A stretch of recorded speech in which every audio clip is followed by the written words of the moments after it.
দেশে করোনায় আরও ৭৭ মৃত্যু, নতুন রোগী ২,৯৫৫ জন। রাশিয়া ও চীনের টিকা দেশে তৈরির অনুমোদন দিল মন্ত্রিসভা কমিটি।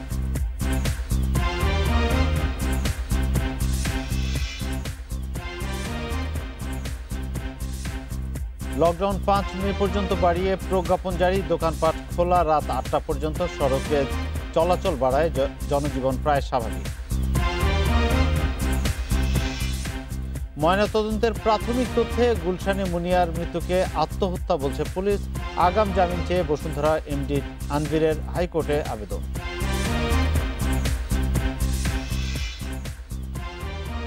স্বাগত, বিরতিহীন সংবাদ রাত ৯টায় বাংলাদেশে। আপনাদের সঙ্গে আছি গোলাম কিবরিয়া। শিরোনামগুলো শুনছিলেন, এবার পুরো খবর। দেশে করোনায় আরও ৭৭ জনের মৃত্যু হয়েছে, এর মধ্যে পুরুষ ৪৩ এবং নারী ৩৪ জন। এ নিয়ে মোট প্রাণহানি হল ১১,৩০৫ জনের। ২৪ ঘন্টায় নতুন রোগী শনাক্ত হয়েছেন ২,৯৫৫ জন। নমুনা পরীক্ষা বিবেচনায় শনাক্তের হার ১০.৪৮%। সংখ্যা কিছুটা কমলেও করোনায় থেমে নেই মৃত্যু। ২৪ ঘন্টায় মারা গেছেন আরও ৭৭ জন। মৃতদের মধ্যে ৪৬ জনই ঢাকা বিভাগে। এদের মধ্যে একজন মারা গেছেন বাসায়।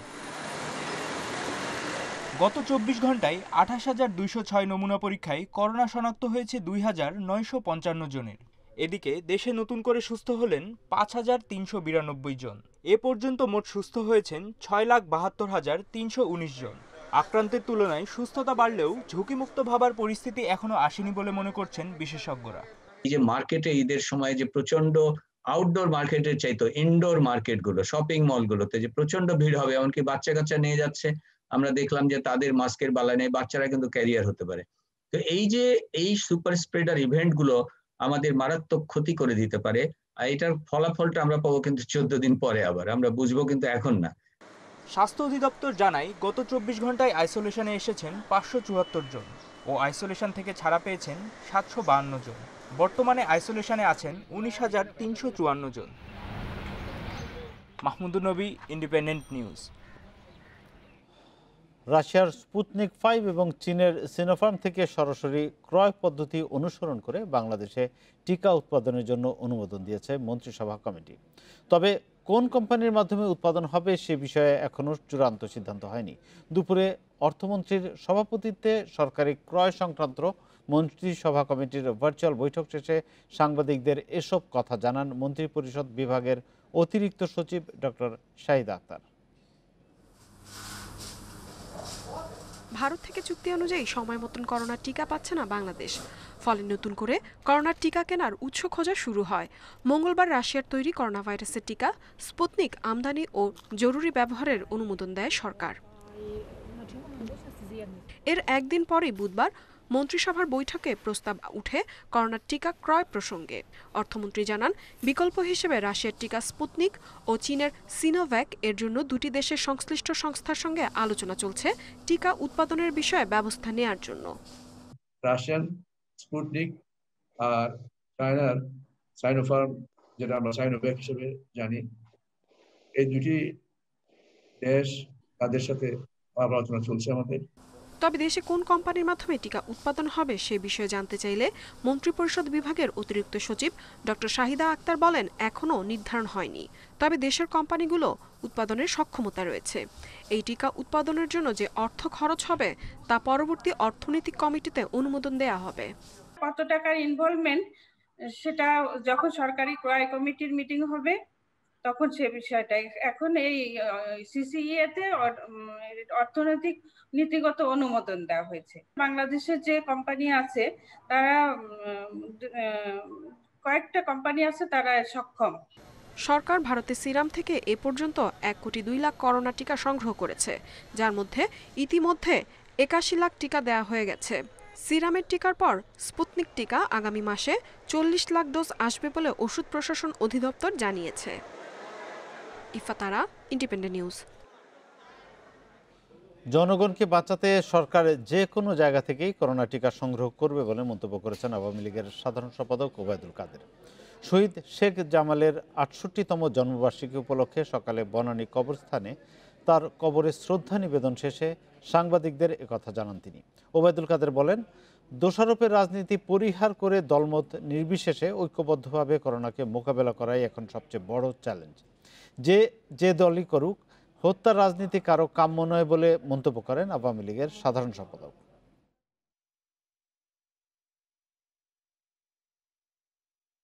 মস্কোর টানা আমরা অন্যান্য দেশ থেকেও সংগ্রহের চেষ্টা করে যাচ্ছি।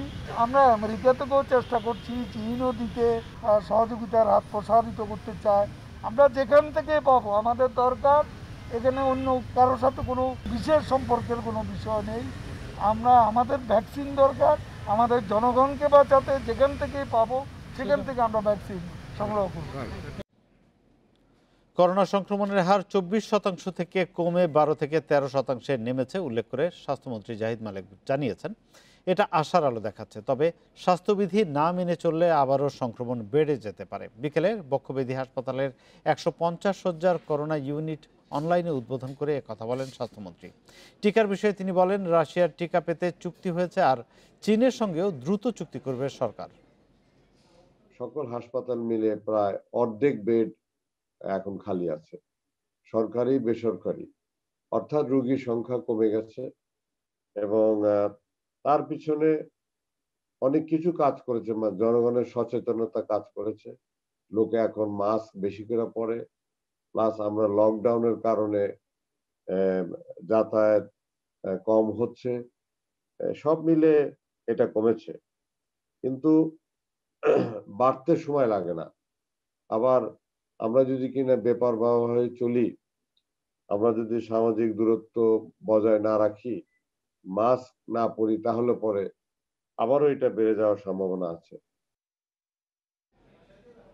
করোনা সংক্রমণ রোধে চলমান কঠোর বিধিনিষেধ আরও ১ সপ্তাহ বাড়িয়ে প্রজ্ঞাপন জারি করেছে মন্ত্রিপরিষদ বিভাগ। বিধিনিষেধ চলবে ৫ মে মধ্যরাত পর্যন্ত। সময়সীমা আরও বাড়ানো হবে কিনা অবস্থার পরিপ্রেক্ষিতে সে ব্যাপারে সরকার সিদ্ধান্ত নেবে বলে জানান জনপ্রশাসন প্রতিমন্ত্রী ফরহাদ হোসেন। প্রজ্ঞাপনে ভারত থেকে বাংলাদেশে প্রবেশ নিষিদ্ধ করা হয়েছে।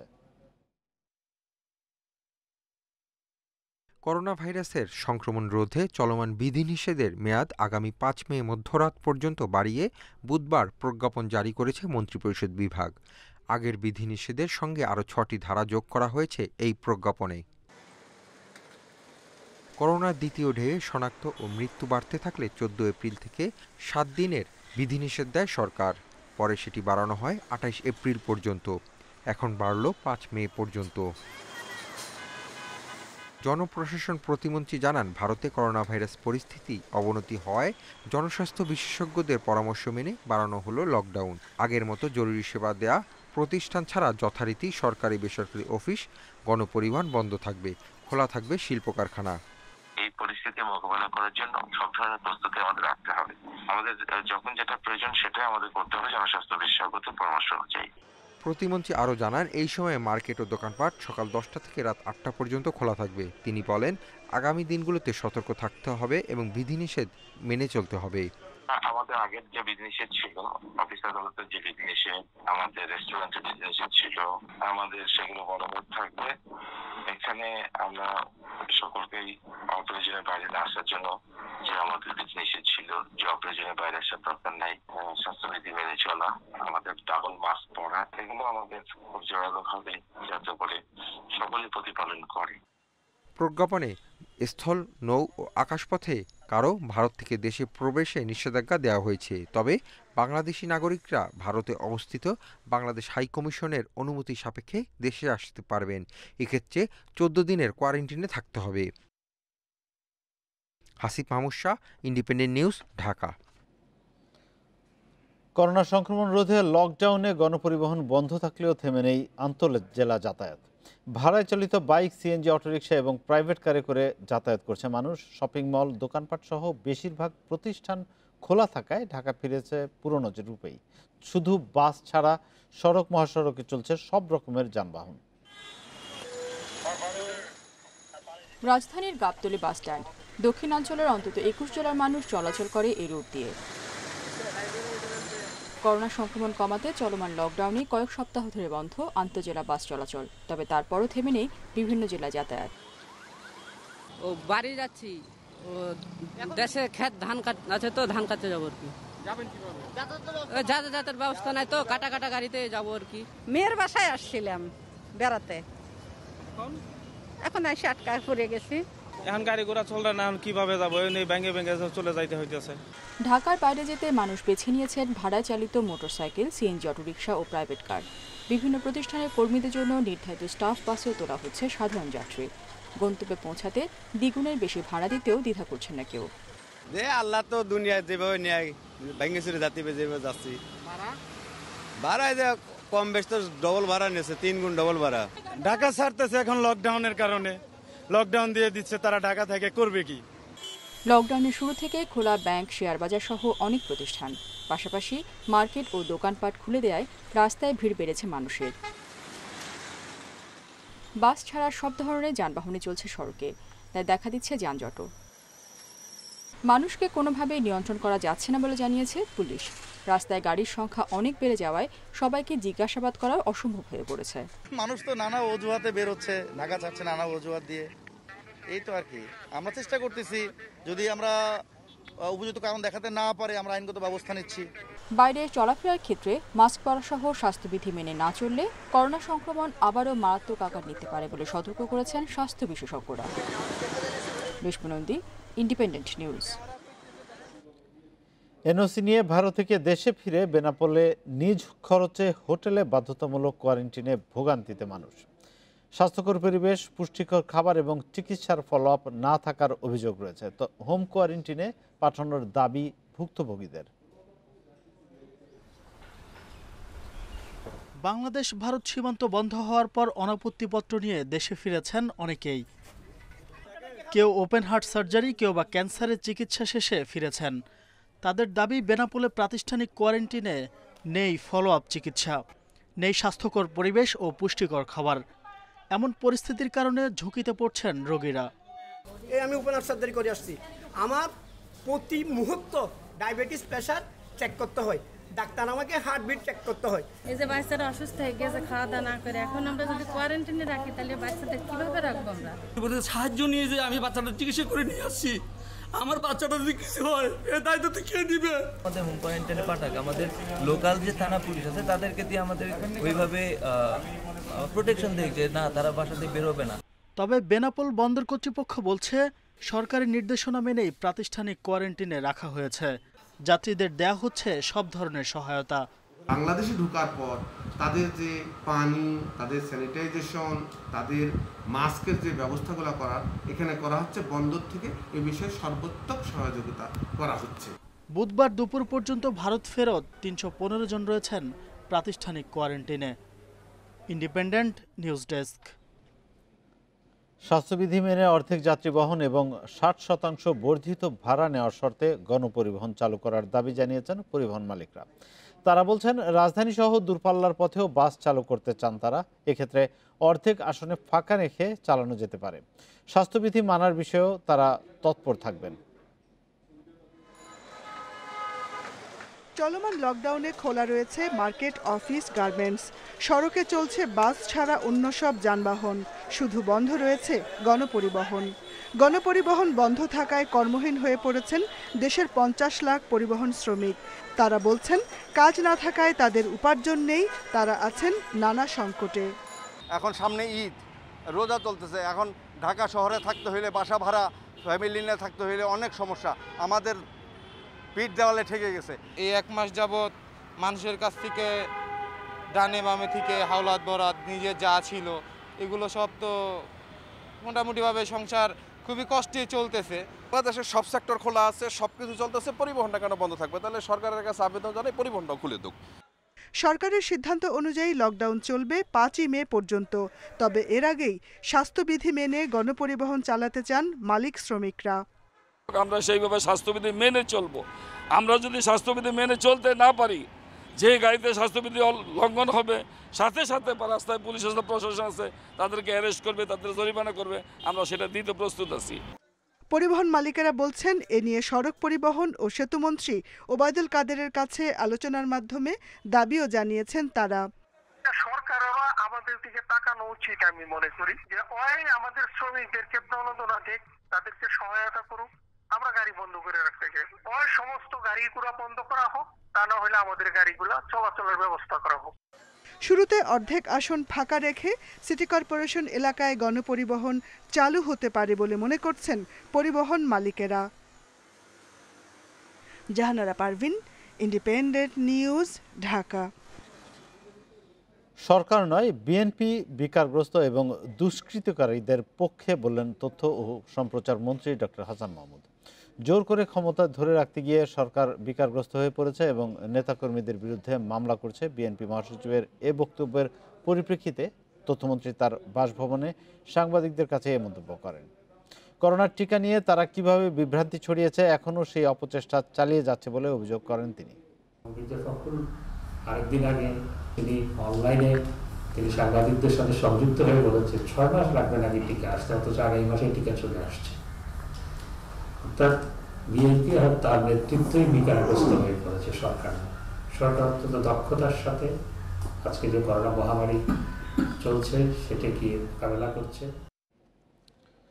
বিএনপি নেত্রী খালেদা জিয়ার শারীরিক অবস্থা ভালো, তবে আরও কিছু স্বাস্থ্য পরীক্ষা বাকি। তাকে আরও 2-3 দিন হাসপাতালে থাকতে হবে বলে জানিয়েছেন 10 সদস্যের মেডিকেল বোর্ডের চিকিৎসকরা। রাতে গুলশানে খালেদা জিয়ার চিকিৎসকরা এক সংবাদ সম্মেলনে এ তথ্য জানান। পরীক্ষার রিপোর্ট পর্যালোচনা শেষে হাসপাতাল থেকে বাসায় ফেরার সিদ্ধান্ত নেওয়া হবে বলে জানান চিকিৎসকরা। করোনা আক্রান্ত খালেদা জিয়াকে মঙ্গলবার রাতে রাজধানীর এভারকেয়ার হাসপাতালে ভর্তি করা হয়। করোনার পাশাপাশি ডায়াবেটিস, হাইপারটেনশন, রিউমেটিক আর্থ্রাইটিস সহ কয়েকটি রোগে ভুগছেন তিনি। দ্বিতীয় দফায় সিটি স্ক্যান সহ কয়েকটি পরীক্ষা করাতে মঙ্গলবার রাত 9:30টায় খালেদা জিয়াকে হাসপাতালে নেওয়া হয়। চিকিৎসকদের পরামর্শে রাত 12টার দিকে তাকে হাসপাতালে ভর্তি করা হয়। এ পর্যন্ত যেগুলো পরীক্ষা নিরীক্ষা হয়েছে সেগুলোর রিভিউ করেছে, অর্থাৎ পর্যবেক্ষণ করে, এবং সেই পরীক্ষার পরবর্তীতে পরীক্ষার রেজাল্টের উপর ভিত্তি করে পরবর্তীতে ওনার সার্বিক চিকিৎসার প্ল্যানিংটা কমপ্লিট হবে। সুরতহাল ও ময়নাতদন্তের প্রাথমিক তথ্য অনুযায়ী মুনিয়া আত্মহত্যা করেছে বলে ধারণা পুলিশের। ভবনের সিসিটিভি ফুটেজে বসুন্ধরার এমডি আনভীরের উপস্থিতি পাওয়া যায়নি, তবে ঘটনার কয়েকদিন আগে তাকে গুলশানের ওই ফ্ল্যাটে দেখা গেছে। এদিকে আত্মহত্যা প্ররোচনার মামলায় আগাম জামিন চেয়ে হাইকোর্টে আবেদন করেছেন বসুন্ধরার এমডি আনভীর। কাল আবেদনের উপর শুনানি হবার কথা। গুলশান 2 নম্বরের 120 নম্বর সড়কের 19 নম্বর বাসার B3 নম্বর ফ্ল্যাট 25 এপ্রিল রাত 10টায় ঢোকেন মোশাররত জাহান মুনিয়া। এরপর সেই ফ্ল্যাটে আর কেউ ঢোকেননি বলে দাবি দারোয়ানের। পরের দিন বিকেলে মুনিয়ার ঝুলন্ত মরদেহ দেখতে পায় পরিবার। কেউ আসো নাই বা কেউ যায় না, উনি উঠার পরে রাত 10টার পরে কেউ আসো নাই, কেউ যায় না। পুলিশ বলছে ওই বাসা ও আশপাশের সিসিটিভি ক্যামেরার ফুটেজে অভিযুক্ত আনভীরকে ঘটনার আগে পরে ঢুকতে দেখা যায়নি। প্রাথমিকভাবে ধারণা করা হচ্ছে আত্মহত্যা করেছেন মুনিয়া। কিন্তু কোনো সন্দেহজনক কোনো মুভমেন্ট বা সেই ধরনের কোনো কিছু আমরা পাইনি। তবে অভিযুক্তের এর আগে যে মুভমেন্ট, সেই মুভমেন্টের সিসিটিভি ফুটেজ আমরা পেয়েছি। তবে এতে কারো প্ররোচনা আছে কিনা তা খতিয়ে দেখছে পুলিশ। হাতের ছাপ, ফোন কল রেকর্ড ও ডায়েরি পর্যালোচনা করা হচ্ছে। ডায়েরির লেখা পর্যালোচনা করে মুনিয়াকে হতাশ মনে হয়েছে পুলিশের কাছে। সেই প্রত্যাশা ছিল যে কনজুগাল লাইফ যেটা লিড করা, এবং সেই ক্ষেত্রে কী কী প্রতিবন্ধকতা ছিল, বা তাদের মধ্যে যে সামাজিক দূরত্ব এবং পারিবারিক যে বিষয়গুলো, অনেক কিছু কিন্তু নিয়ে তার যে হতাশা, তার ভিতর যে কষ্ট ছিল, সেগুলো কিন্তু এখানে উঠে এসেছে। তবে পরিবারের দাবি মুনিয়াকে পরিকল্পিতভাবে হত্যা করা হয়েছে। আসামিকে গ্রেপ্তার না করে ভিন্ন খাতে নেয়ার চেষ্টা চলছে বলেও অভিযোগ তাদের। তাকে পরিকল্পিতভাবে হত্যা করা হয়েছে। আমরা এখন চাচ্ছি আমার বোনের হত্যার বিচার চাচ্ছি, আসামিকে গ্রেপ্তার করা হোক। এদিকে স্বরাষ্ট্রমন্ত্রী জানান, অভিযুক্তদের বিরুদ্ধে তথ্য প্রমাণ পাওয়া গেলে বিচার হবেই। আইন অনুযায়ী চলবে। যেই অপরাধী হয় তাকে আইনের মুখোমুখি হতে হবে, বিচারের মুখোমুখি হতে হবে। এটা তদন্তাধীন রয়েছে, সেই তদন্তের পরেই আমরা বলতে পারব। আনভীরের দেশ ছাড়ার গুজব উড়িয়ে ইমিগ্রেশন পুলিশ বলছে তিনি নন, তার পরিবারের কয়েকজন দেশ ছেড়েছেন। Masudur Rahman, Independent News, Dhaka. হেফাজত ইসলামের কেন্দ্রীয় কমিটির সাবেক সদস্য মুফতি হাবিবুল্লাহ মাহমুদ কাশিমিকে গ্রেপ্তার করেছে পুলিশ। 2013 সালে শাপলা চত্বরে নাশকতার মামলায় বিকেলে রাজধানীর ভাটারা থেকে তাকে গ্রেপ্তার করে ডিবি পুলিশ। ডিবি জানায় 2013 সালের 5 মে শাপলা চত্বরের মামলা এবং সম্প্রতি সারা দেশব্যাপী হেফাজত ইসলামের তাণ্ডবে জ্বালাও পোড়াও সহিংসতার নেতৃত্ব দেয় হাফেজ মোহাম্মদ মুফতি হাবিবুল্লাহ মাহমুদ কাশিমিকে গ্রেপ্তার করা হয়। এর আগে বিভিন্ন নাশকতা, হামলা ও তাণ্ডবের মামলায় হেফাজত ইসলামের মামুনুল হক, আজিজুল হক ইসলামাবাদী, জুনায়েদ আল হাবিব, মাওলানা জুবায়ের আহমেদ সহ বেশ কিছু শীর্ষ নেতাকে গ্রেপ্তার করে আইনশৃঙ্খলা রক্ষাকারী বাহিনী।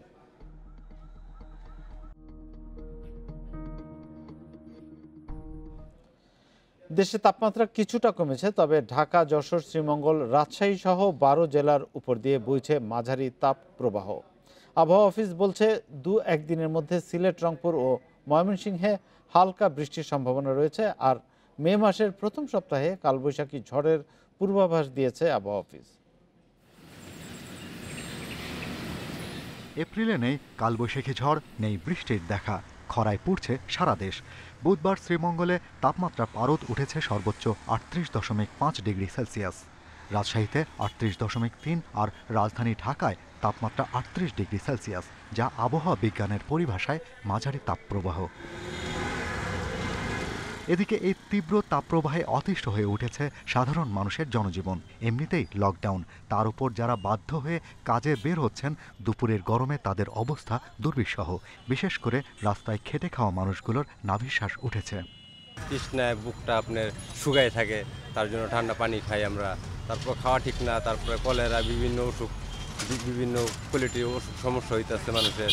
গরমে যে বৃষ্টি হইলে সবচেয়ে ভালো হতো। গাড়িগুলো চালাতে পারি না, রাস্তা গরম, চলা খুব কষ্ট। গত রোববার থেকে যশোর, খুলনা ও রাজশাহী অঞ্চলে তীব্র তাপপ্রবাহ ছিল। তবে আবহাওয়া অফিস বলছে বুধবার থেকে যশোর, সীতাকুণ্ড, রাঙামাটি, নোয়াখালী, ফেনী, রাজশাহী, পাবনা, ঢাকা, রংপুর, খুলনা, বরিশাল, সিলেট অঞ্চলে এখন মাঝারি তাপপ্রবাহ বইছে। এসব এলাকায় 2-1 দিনের মধ্যে বৃষ্টির সম্ভাবনা কম। তবে কুমিল্লা, কিশোরগঞ্জ, রংপুর, ময়মনসিংহে 2-1 স্থানে হালকা বৃষ্টি হতে পারে। আরব সাগর থেকে হালকা এবং গরম বাতাস আসে এবং বে অফ বেঙ্গল থেকে যে বাতাসটা সেটা জলীয়বাষ্পপূর্ণ এবং ঠান্ডা বাতাস, দুইটা বাতাসের মিশ্রণের ফলে মেঘের সৃষ্টি হয় এবং এই ঠান্ডার এবং বিদ্যুৎ চমকা এবং বৃষ্টি বাদল হওয়ার সম্ভাবনা থাকে। এই যে দুইটার মিক্সিংটা হচ্ছে না এবং বাতাসেও কম, এই যে দুইটার যে সমন্বয় ঘটছে না জন্য মেঘের সৃষ্টি হচ্ছে না এবং বৃষ্টি বাদল হচ্ছে না। এপ্রিলে বঙ্গোপসাগরে একটি নিম্নচাপ সৃষ্টি হওয়ার কথা থাকলেও তা হয়নি। আরব সাগর থেকে উষ্ণ বাতাস না আসায় গরম বেশি অনুভূত হচ্ছে, তাই চলতি মাসে সারা দেশে খরা কাটছে না। Shahriar Anirban, Independent News, Dhaka. রাত 9টায় বাংলাদেশে এবার খেলার খবর। শুরুতেই শিরোনামগুলো। ক্যান্ডিতে কাল শুরু দ্বিতীয় টেস্ট। ওপেনিংয়ে টিকে যাচ্ছেন সাইফ। পেস স্পিনে আগের কম্বিনেশন রাখার বার্তা ডমিঙ্গো।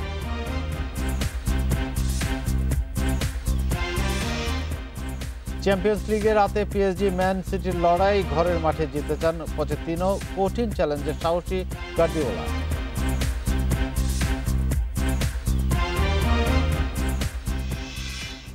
পাল্লেকেলেতে কাল শুরু দ্বিতীয় টেস্ট। লঙ্কানদের বিপক্ষে প্রথম টেস্টে ড্রয়ে আত্মবিশ্বাস ফিরেছে বাংলাদেশ দলে। এবার সিরিজ জিততে চান রাসেল ডমিঙ্গো। ওপেনিংয়ে সাইফকে আরও একটা সুযোগ দিতে চান হেড কোচ। এদিকে 2 পেসার ও 3 স্পিনার নিয়ে মাঠে নামবে শ্রীলঙ্কা। ম্যাচ শুরু বাংলাদেশ সময় সকাল 10:30টায়। সিরিজ নির্ধারণী টেস্টে আলোচনার কেন্দ্রে পাল্লেকেলের উইকেট। পিচ বুঝে হবে দুই দলের একাদশ। ম্যাচের দিন সকাল পর্যন্ত অপেক্ষা করতে চায় বাংলাদেশ। 6 ব্যাটসম্যান আর 5 বোলার রেসিপিতে সাফল্য আসায় দ্বিতীয় টেস্টেও একই পরিকল্পনা ডোমিঙ্গোর। সাইফকে আরও একটা সুযোগ দেওয়ার পক্ষে হেড কোচ। লঙ্কানরা 3 স্পিনার নিয়ে একাদশ সাজানোর আভাস দিয়ে রেখেছে, কিন্তু টাইগারদের সে সুযোগ নেই। কারণ দ্বিতীয় টেস্টের জন্য ঘোষিত 15 জনের স্কোয়াডে নেই তৃতীয় স্পিনার। সেক্ষেত্রে স্পিনিং উইকেট হলে বিপদে পড়বে বাংলাদেশ। আমরা সিরিজ জিততে চাই। শ্রীলঙ্কায় সিরিজ জিততে পারলে দারুণ অর্জন হবে। টেস্টের 5 দিনই আমাদের ভালো খেলতে হবে। শ্রীলঙ্কাকে ওদের মাটিতে হারানো অনেক কঠিন। আমরা শুরুটা ভালো করতে চাই, পাশাপাশি সেশন ধরে খেলতে চাই। ব্যাটিং স্বর্গে এবারও বড় লক্ষ্য শ্রীলঙ্কার। লাহিরু কুমারার অভিজ্ঞতা মিস করবে শ্রীলঙ্কা।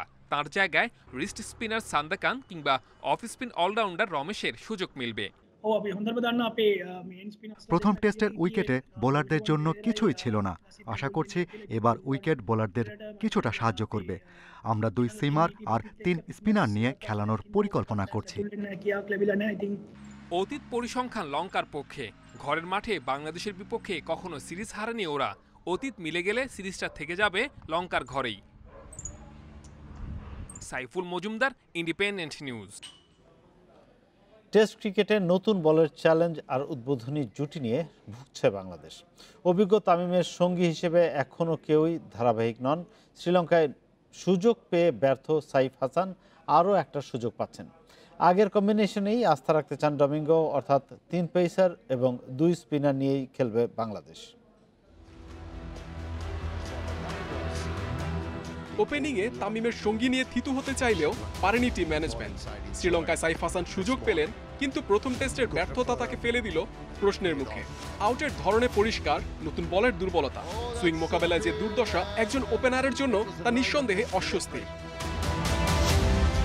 আগের 3 ম্যাচেও সেটা ধরা পড়েছে। 5 ইনিংসের 2টিতে 0, একবারই 2 অঙ্কে পৌঁছেছেন সাইফ। ঘরোয়া পারফর্মার আন্তর্জাতিক সার্কিটে গিয়ে রীতিমতো ধুঁকছে। উদ্বোধনী জুটি নিয়ে ভোগান্তি পুরনো। ক্যান্ডির প্রথম টেস্ট সহ সবশেষ 7 ম্যাচের 13 ইনিংসে মাত্র একবারই 50 পেরিয়েছে, যেটা গত উইন্ডিজ সিরিজে। সব মিলিয়ে 6 টেস্টে উদ্বোধনী জুটির অবদান 181 রান, গড় 17-এর নিচে। শক্ত ভিতের জন্য চাই দারুণ শুরু, জমাট উদ্বোধনী জুটি। সেখানেই তো পিছিয়ে পড়ছে বাংলাদেশ। ঘুরে দাঁড়াতে আরও একটা সুযোগ পাচ্ছেন সাইফ। পাল্লে খেলে দ্বিতীয় পরীক্ষায় ব্যর্থতার বৃত্ত ভাঙবে তো। দ্বিতীয় টেস্টে 3 স্পিনার খেলাবে শ্রীলঙ্কা। তাতে আজ করা যায় উইকেটে স্পিন ধরবে নিশ্চয়ই, কিন্তু বাংলাদেশের স্কোয়াড তো অপরিবর্তিত, যেখানে নেই তৃতীয় বিশেষজ্ঞ স্পিনার। পেসে হঠাৎই যেন আস্থা বাড়তে শুরু করেছে কোচ ডমিঙ্গো। 3 পেসার খেলাবে বাংলাদেশ। রাহি এবাদতের একজনকে সরিয়ে অভিষেক হতে পারে শরীফুলের। তবে চিন্তা একটাই, মিরাজ তাইজুলের উপরই নির্ভর করতে হবে, চাপটা না বেশি হয়ে যায়। Muhammad Nazim, independent news. Bangladesh premier league ফুটবলের দ্বিতীয় পর্ব শুরু হচ্ছে শুক্রবার। লকডাউনের কারণে 4 ভেন্যুর পরিবর্তে শুধুমাত্র বঙ্গবন্ধু স্টেডিয়ামে ম্যাচ আয়োজনের সিদ্ধান্ত পেশাদার লিগ কমিটির। দ্বিতীয় পর্ব শুরুর আগে ক্লাবগুলোর পাওনা পরিশোধের আশ্বাস দিয়েছেন আব্দুস সালাম মুর্শেদী। করোনা সংকটের মাঝেও স্বস্তি ঘরোয়া ফুটবলে। অনিশ্চয়তা কাটিয়ে প্রিমিয়ার লিগের দ্বিতীয় পর্ব শুরুর অপেক্ষা। কয়েকটা ক্লাবের আপত্তি থাকা সত্ত্বেও শুক্রবার থেকে লিগ শুরু করতে যাচ্ছে বাফুফে। তবে লকডাউন বাধাই পরিকল্পনায় পরিবর্তন এনেছে লিগ কমিটি। 4 ভেন্যু নয়, আপাতত বঙ্গবন্ধু স্টেডিয়ামেই হবে সব ম্যাচ। ঈদের আগে 11 মে পর্যন্ত খেলা চালানোর চিন্তা ফেডারেশনের। হেলথ প্রোটোকলটা ফুললি কমপ্লাই করে আমি মনে করি আমাদের 30 এপ্রিল বিপিএলের দ্বিতীয় পর্বের খেলা আমরা শুরু করতে পারব। শুরুটা একটা ভেন্যু দিয়ে করব, অর্থাৎ বঙ্গবন্ধু জাতীয় স্টেডিয়াম। ঈদের আগেই পার্টিসিপেশন মানির দাবি ক্লাবগুলোর। আব্দুস সালাম মুর্শেদী নিশ্চয়তা দিয়েছেন, দ্বিতীয় পর্ব শুরুর আগেই মিলবে বকেয়া অর্থ।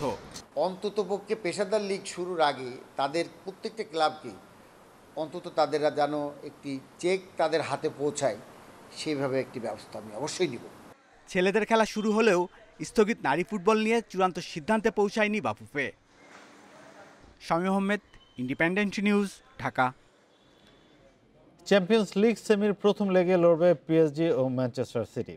ঘরের মাঠে ম্যাচ জিতে ফাইনালের পথে এগুতে চায় পিএসজি। অন্যদিকে নেইমার এমবাপেদের আটকানোর পরিকল্পনা সিটি কোচ পেপ গার্দিওলার। পার্ক দ্য প্রিন্সেসে ম্যাচ শুরু বাংলাদেশ সময় রাত 1টায়। বার্সা বায়ার্নকে টপকে সেমিতে পিএসজি। তুলনায় ম্যান সিটি কিছুটা সহজে এসেছে শেষ 4-এ। 2 দলের চোখে প্রথম চ্যাম্পিয়ন্স লিগ ট্রফির স্বপ্ন।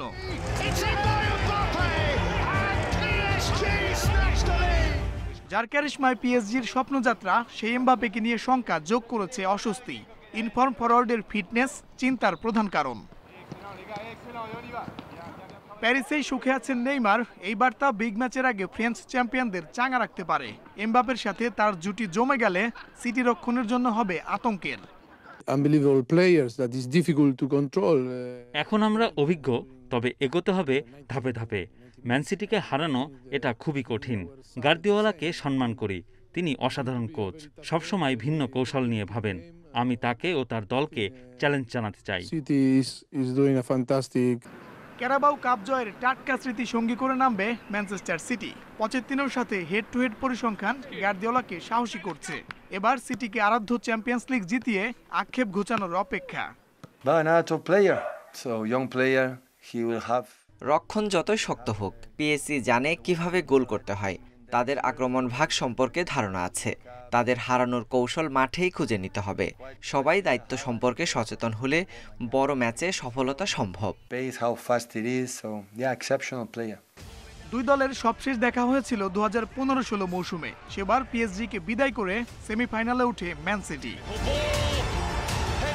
মঞ্জুর আলম, ইন্ডিপেন্ডেন্ট নিউজ। আর এই ছিল খেলার খবরে। এবার ভিন্ন প্রসঙ্গ।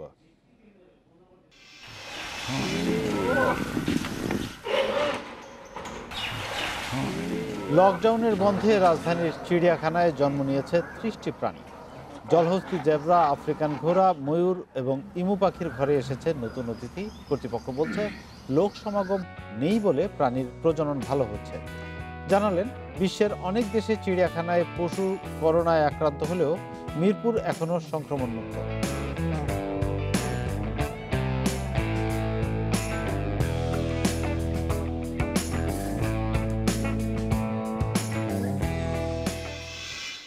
আর এ নিয়ে প্রতিবেদনটি থাকছে সংবাদের শেষ অংশে। যাচ্ছি পরের প্রসঙ্গে। হাত পা লাগিয়ে কাজ করছে শ্রমিকরা, পরিবেশ অস্বাস্থ্যকর, নোংরা। শুকনো ও প্যাকেজিং হচ্ছে স্যাঁতস্যাঁতে পরিবেশে। রাজধানীর বহু জায়গায় সেমাই তৈরি হচ্ছে এভাবেই। এসবই বিক্রি হচ্ছে নামি দামি ব্র্যান্ডের প্যাকেটে ভরে, কিন্তু এসব দেখভালের কোনো তৎপরতা নেই। দুই পাশে সারি সারি প্লাস্টিক কারখানা, মাঝখানের ভবনটি বাইরে থেকে তালা দেয়া, এর মধ্যেই তৈরি হচ্ছে সেমাই। ভবনের পেছনে অস্বাস্থ্যকর পরিবেশে সেমাই বানাচ্ছে শ্রমিকরা। হাত পায়ে তৈরি হওয়া এ সেমাই যাচ্ছে সারা দেশে। হঠাৎই হাজির কামরাঙ্গীরচরের এই কারখানা মালিক নাসির উদ্দিন। এসেই ছবি তুলতে বাধা দেন তিনি। হাতে গ্লাভস দিয়ে 12 ঘন্টা 24 ঘন্টা আপনি একটা জায়গায় কাজ করেন, তো দেখেন তো গ্লাভসটা আপনি মানে কত ঘন্টা রাখতে পারে? আপনার হোটেলগুলিতে আছে কোনো গ্লাভস আছে, আমি কি ওইখানে পাউডার খাইতেছি না? এর কাছেই ভাই ভাই ফুড প্রোডাক্ট। সামনে ঈদ, তাই ভীষণ ব্যস্ত শ্রমিকরা। বাথরুমের পাশেই তৈরি হচ্ছে সেমাই। পরিবেশ অস্বাস্থ্যকর, নোংরা।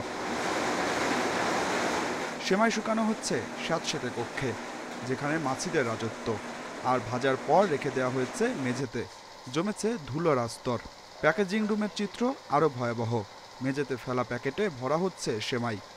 বাড়াচ্ছি ভরছি, জুতা তো আর ফিলদে না, জুতা তো নিচে যা হচ্ছে আসছি যাচ্ছি। আমরা তো আর পয় পরিষ্কার হয়ে থাকি, দেখতেছেন। এই সেমাই বিক্রি করা হচ্ছে বোম্বে সুইটসের নামে। মালিকদের দাবি বিএসটিআই অনুমোদনও আছে।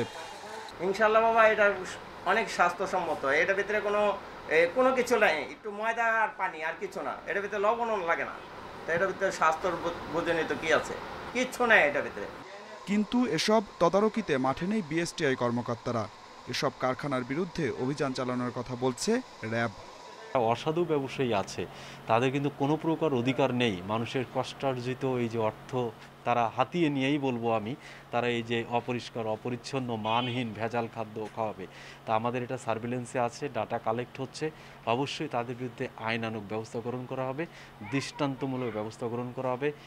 ঈদের আগে কামরাঙ্গীরচরের পাশাপাশি যাত্রাবাড়ি, কেরানীগঞ্জ ও সাভারের ভেজাল সেমাই তৈরির কারখানাগুলো এখন সরগরম।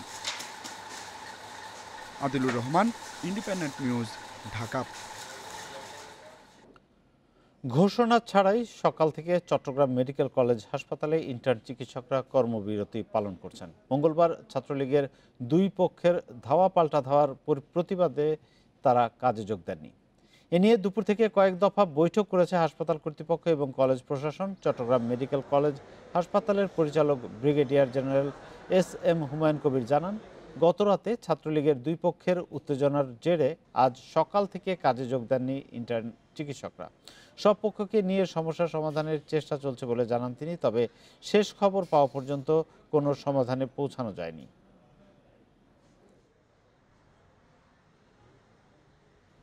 জানিয়েছে দেশটির স্বাস্থ্য বিভাগ। নেদারল্যান্ডসে করোনায় আরোপিত লকডাউনের বিরুদ্ধে শান্তিপূর্ণ বিক্ষোভ করেছে শতাধিক মানুষ। এদিকে পরিস্থিতির উন্নতি হওয়ায় পর্তুগালে মে থেকে প্রত্যাহার করে নেওয়া হচ্ছে লকডাউন। গত সোমবার দেশটিতে মৃত্যুহার শূন্যতে নেমে আসে। এদিকে লকডাউন দেয়া সত্ত্বেও ফ্রান্সে সাউথ আফ্রিকা ভ্যারিয়েন্ট শনাক্ত হওয়ায় করোনার সংক্রমণ বাড়ছে বলে জানিয়েছে দেশটির স্বাস্থ্য মন্ত্রণালয়। করোনা নিয়ন্ত্রণে আসায় বৃহস্পতিবার থেকে নিষেধাজ্ঞা শিথিল হচ্ছে হংকংয়ে। খুলেছে বার ও রেস্তোরাঁ। যুদ্ধবিধ্বস্ত গাজায় ফের সংক্রমণ বাড়ায় হাসপাতালগুলোতে দেখা দিয়েছে শয্যা সংকট। বিস্তার বাড়ায় ফের দেশ জুড়ে 3 সপ্তাহের লকডাউন জারি করেছেন তুরস্কের president Recep Tayyip Erdogan. Mushrifa Nuzhat, independent news. পশ্চিমবঙ্গের বিধানসভা নির্বাচনে ভোট গ্রহণ শেষ হচ্ছে বৃহস্পতিবার। 8 দফা ভোটের শেষ দফা কাল। এই দফা ভোট হবে দক্ষিণবঙ্গে, যা কিনা পুরো রাজ্যের রাজনীতি নিয়ন্ত্রণ করে বলে ধারণা বিশ্লেষকদের। শেষ হচ্ছে পশ্চিমবঙ্গ বিধানসভার 8 দফার ম্যারাথন ভোট গ্রহণ। এই দফায় ভাগ্য নির্ধারণ হবে দক্ষিণবঙ্গের 35 আসনের প্রার্থীর। দক্ষিণবঙ্গ মূলত কৃষি নির্ভর এলাকা। চাষ আবাদকে কেন্দ্র করে জীবিকা নির্বাহ করেন সাধারণ মানুষ। তবে গত কয়েক বছরে কৃষি খাতে যে পরিমাণ ব্যয় বেড়েছে সে তুলনায় আয় নেই, ফলে চাষাবাদে আগ্রহ কমেছে। রাজ্য সরকার কৃষকদের কাছ থেকে ধান কিনলেও লাভজনক দাম নেই। এসব নিয়ে ক্ষোভ রয়েছে দক্ষিণবঙ্গের মানুষের মনে। দিদি অনেক কিছু দেয়, কিন্তু এই চামচাগুলো সব খেয়ে ফেলতে হতো। মানে আমি আর কি বলবো আপনাকে, আমি কথা বলতে বলতে আমার চোখে পানি চলে যাচ্ছে। ধান পাওয়া যাচ্ছে না। ব্যাপার হলো আমরা মানে চাষিরা কি কষ্ট করে করলে ধানটা মানে খরচা কত, তাতে 2 মুখ সমান। কৃষির বিপর্যয়ের জন্য সরকারের ভুল নীতি আর মধ্যস্বত্বভোগীদের উপদ্রবকে দায় দিচ্ছেন কৃষকরা। এবারে নির্বাচনে তাই কৃষি খাতকে গুরুত্ব দেবে এমন প্রার্থীদের ভোট দিতে চান তারা। 8ম দফার ভোট গ্রহণ সুষ্ঠুভাবে সম্পন্ন করতে ব্যাপক প্রস্তুতি নিয়েছে ভারতের নির্বাচন কমিশন। পশ্চিমবাংলার চালের দাম গড়ে 40 থেকে 50 টাকা প্রতি কেজি, কিন্তু কৃষকরা ফসল ফলিয়ে কোনো লাভজনক দাম পান না। সেই অবস্থায় দাঁড়িয়ে কৃষকরা বাঁচার জন্য জমিতে বিকল্প চাষ করছেন। আর ক্ষতিগ্রস্ত কৃষকদের অভিযোগ, তারা এতদিন রাজনীতির অঙ্ক হয়েছেন, কারণ তাদের ফসলের লাভজনক দাম নিয়ে রাজনীতি হয়েছে। আর এই ক্ষুব্ধ কৃষকদের মতের প্রতিফলন যে ব্যালটে পড়বে তা কিন্তু নিশ্চিত। জয়দীপ সরকার, ইন্ডিপেন্ডেন্ট নিউজ, দক্ষিণ বাংলা, পশ্চিমবঙ্গ। লকডাউনে চিড়িয়াখানায় জন্ম নিয়েছে 30 প্রাণী। জলহস্তী, জেব্রা, আফ্রিকান ঘোড়া, ময়ূর এবং ইমু পাখির ঘরে এসেছে। নতুন করোনায় আক্রান্ত হলেও মিরপুর এখনও সংক্রমণ মুক্ত।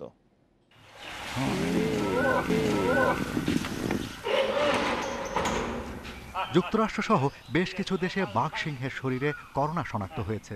তবে বাংলাদেশের চিড়িয়াখানায় দর্শনার্থী প্রবেশ বন্ধ ও পরিচর্যাকারীরা স্বাস্থ্যবিধি মানায় এখনও নিরাপদে রয়েছে প্রাণীরা। টাইগারের যে রিপোর্ট হয়েছে সেটাও ধারণা করা হয়েছে যে যিনি কেয়ারটেকার তিনি আক্রান্ত ছিলেন, তার সংস্পর্শে আসে সে। তো মানে আমাদেরও তো বিড়াল জাতীয় প্রাণী আছে, লায়ন, টাইগার এগুলো আছে। আমরা সেক্ষেত্রে তাদের কেয়ারটেকারদেরকে অবজার্ভ করছি যে কোনো স্টাফ যদি আক্রান্ত থাকে তাহলে সে মানে তাকে তো আর ডিউটি করার পারমিশন দেওয়া হবে না। লকডাউন আশীর্বাদ হয়ে এসেছে চিড়িয়াখানায়। জেব্রার পরিবারে এসেছে এক জোড়া শাবক। সুস্থ সবল হয়ে গরাদ জুড়ে মায়ের সাথে ঘুরে বেড়াচ্ছে। ময়ূরের ঘরে এসেছে 5টি বাচ্চা। 14 নতুন অতিথি নিয়ে ইমু পাখির খাঁচাও ভরপুর। আর জলহস্তির ডেরায় মায়ের যত্নে বেড়ে উঠছে আর এক নবজাতক। দর্শনার্থী না থাকার কারণে আমার অ্যানিমেলগুলো কিন্তু একদিক থেকে বেশ ফুরফুরে মেরা যায় আছে। লকডাউন কতদিন থাকবে আমি জানি না, সরকারের নির্দেশনায় পাইলে আবারও এটা আমরা খুলে দেব। তবে এখন যে লকডাউন চলছে এই ফুরফুরে মেজাজের সময় যেহেতু তাদের প্রজনন ক্ষমতা বেড়ে গেছে, এর ফল আমরা 1 বছর পরে ইনশাআল্লাহ নতুন প্রজন্ম আমরা সংযুক্ত করতে পারব। মিরপুর জাতীয় চিড়িয়াখানায় প্রায় 3000 প্রাণী রয়েছে। গত বছর লকডাউনে 120টি নতুন প্রাণী জন্ম নেয়। Shahriar Anirban, Independent News, Dhaka. আর এই ছিল বিরতিহীন সংবাদ রাত 9টায় বাংলাদেশের আয়োজনে। ইন্ডিপেন্ডেন্ট টেলিভিশনের সব খবর আরও বিস্তারিত জানতে চোখ রাখুন আমাদের ফেসবুক, ইউটিউব এবং টুইটারে। সাথে থাকার জন্য ধন্যবাদ।